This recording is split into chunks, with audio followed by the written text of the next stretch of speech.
The great physicist Albert Einstein once said, "In the universe, everything is vibration." The vibration of all particles is an undisputed characteristic of all things, because basic physics tells us that as the temperature increases, particle movement increases. Interestingly, science has shown that particles, even in solid objects, vibrate and move, even at very low temperatures, albeit far less than they do at the higher temperatures. But how does this affect our lives? In this short video, I'm going to share with you how the vibration of all things in the universe can impact you and how you experience life. And if you stick around to the end of the video, I'm going to share with you the power you have over your experience of life. My name is Joanna, your mindful mastery coach, and I am passionate about helping people gain mastery over their mind and emotions so that they can fully enjoy their life. The Earth vibrates at the frequency of about 7.83 Hertz, which is called the Schumann resonance. And while this resonance can fluctuate temporarily due to certain events on the Earth, it typically remains about the same and always returns to that 7.83 mark. Similarly, everything else on Earth has its own frequency. So if everything is vibrating, this means that we vibrate as well. Every cell, every particle inside of us is vibrating. Our sensors perceive things through vibrations, and through vibrations, that data is transported from the sensors to the brain. In the brain, it's the vibrating particles that make connections between neurons and different parts of the brain, bringing our experiences and knowledge together to form a thought. And as these thoughts accumulate, they become a dialogue, which leads to emotions. So even our emotions, which are a combination of hormones and other activities of our brain, are made up of vibrating particles. But why does this matter? Dr. David R. Hawkins studied emotions, and in his book, Power versus Force, he explains the experiments that he and his team performed to gather the information. And I won't go into it here, but if you're really interested in finding it out, I really recommend reading that book. With the data, he came up with a scale that gauged the frequency of emotions that were being experienced, which he called the scale of consciousness. And you may have seen the scale before, typically depicted as a rainbow funnel with emotions like shame and guilt at the bottom and peace and enlightenment at the very top.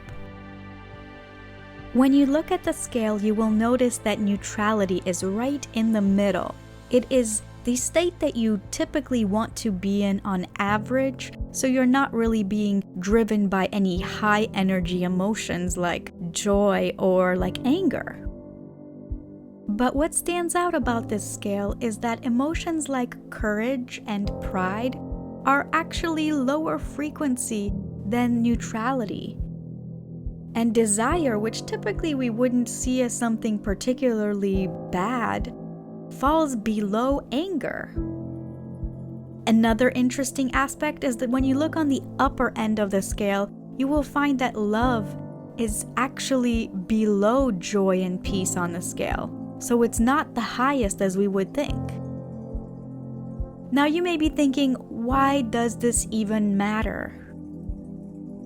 Positive thinking and positive emotions have been shown to help with a better overall quality of life. People who feel good tend to have healthier and happier lives. Positive people tend to make better choices than those experiencing negative thoughts and emotions. Imagine you're going through a rough time and feeling many of the negative emotions, But with the understanding in mind that emotions are actually frequencies, you are able to take action to raise your frequency to a place of neutrality or even higher, so that you can think more clearly and make better decisions. And so you don't stay in negative cycles, which negative emotions typically perpetuate. Most people view emotions as something that happens, something that they have no control over. But when you see it from the point of view of science, that it is a vibration, that it's a frequency, and that this frequency can be changed through certain actions, it actually can empower you to be able to take control of your life and how you experience it. This is why it is important to have an arsenal of techniques to help you do this. And those techniques can be something as simple as practicing gratitude, or petting a dog or cat, or even just doing something you really enjoy. It might take a little bit of time at first to see the effect, but if you practice it regularly, just like learning any new skill, it will become easier and easier to do. You will find that your frequency increases and that you are overall feeling better, which will allow you to enjoy your life more than ever before. And should there be any hiccups or surprises along the way, you can easily identify and shift yourself to the right direction.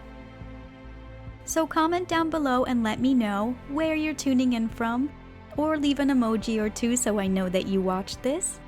If you liked this video, found it helpful or entertaining in any way, hit that thumbs up button. And if you're new to this channel, don't forget to hit that subscribe button and the bell notification icon so you get notified every time I upload a new video, because this year I am committed to helping you gain mastery over your mind and emotions. See you in the next video. Bye!